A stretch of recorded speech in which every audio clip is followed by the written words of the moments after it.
Welcome to our channel. If you want to turn on screen time limits on TSA PreCheck, follow these step-by-step instructions to ensure everything is properly configured and working smoothly. Step 1. Open your web browser or mobile app and navigate to the main platform or service page. Log in with your account credentials if required. Step 2. Click on your profile icon or menu button, usually located in the top right corner of the page, and select Settings or Account Management from the drop-down menu.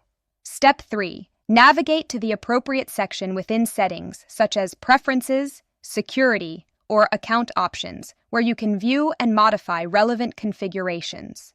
Step 4. Look for the specific option or feature you want to adjust. Click on it to access the detailed settings page. Step 5. Make the necessary changes by toggling switches, selecting options from drop-down menus, or entering required information in the provided fields. Step 6. Review all changes carefully to ensure they match your preferences. Click Save, Apply, or Confirm to implement the changes. Don't forget to like this video and subscribe to our channel.